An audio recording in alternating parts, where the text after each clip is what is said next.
মাথা তুলে দাঁড়াও কুসুম। এমনটাই এই ইন্দ্রাণী গাঙ্গুলি কথা দিচ্ছে তোমার সম্মান ফিরিয়ে দেবে। মাথা তুলে দাঁড়াও কুসুম, এমনটাই বলছে ইন্দ্রাণী। সম্পূর্ণ জানতে হলে চ্যানেলটি সাবস্ক্রাইব করে ভিডিওতে লাইক দিয়ে দেখতে থাকুন।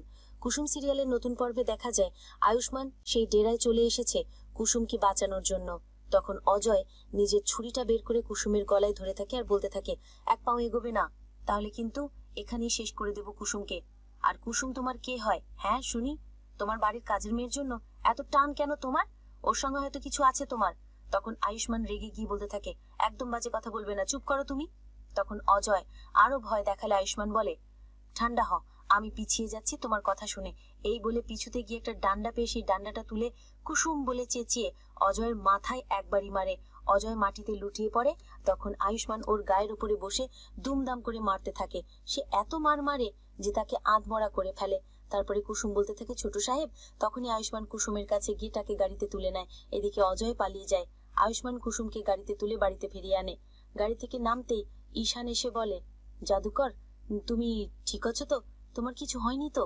কথা বলো প্লিজ। তখন কুসুম চুপচাপ থাকে। বাড়িতে শঙ্কর কাকা অর্থাৎ কুসুমের বাবা এবং দীপালি আন্টি সবাই দাঁড়িয়ে রয়েছে।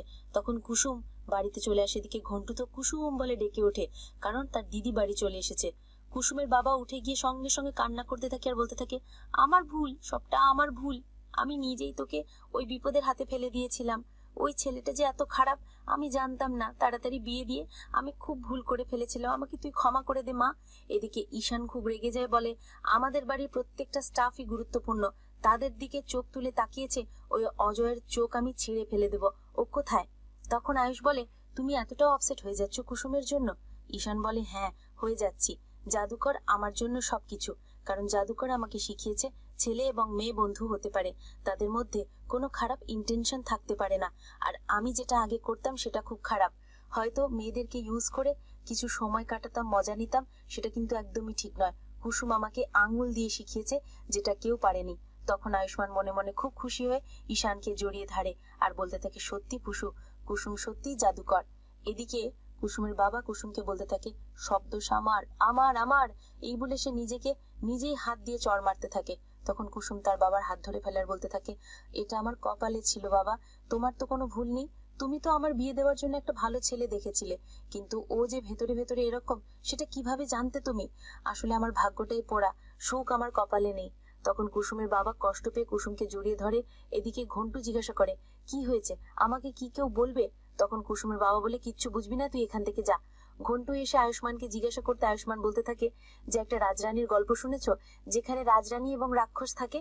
রাজরানীকে খারাপ উদ্দেশ্যে ধরে নিয়ে যাওয়ার জন্য ঘন্টু বলে, হ্যাঁ বুঝেছি। তাকে নিজে কিন্তু রাজকুমার এসে তাকে বাঁচিয়ে নেয়। তুমি হলে আমার দিদির জীবনের সেই রাজকুমার। তখন আয়ুষ্মান কিছুটা লজ্জা পেয়ে চুপ হয়ে থাকে। এদিকে কুসুম তার বাবার কোলে মাথা রেখে শুয়ে আছে। শঙ্কর কাকা বলছে, আজ আমার ভুলের মাসুল তোকে গুনতে হচ্ছে। তখনই ইন্দ্রাণী দরজা খুলে ঘরে প্রবেশ করে। কুসুম ও কুসুমের বাবা উঠে দাঁড়ায় আর কুসুমের বাবা বলে, কর্তা মা। ইন্দ্রাণী কুসুমকে বলতে থাকে, কুসুম তুমি মাথা তুলে দাঁড়াও, তুমি মাথা নিচু করে থাকার মতো কোনো কাজ করনি। আমি তোমার হারানোর সম্মান ঠিক ফিরিয়ে দেব, তুমি মাথা তুলে দাঁড়াও। কেমন লাগলো কমেন্টসে জানিয়ে এক্ষুনি সাবস্ক্রাইব করে নাও। ধন্যবাদ। এই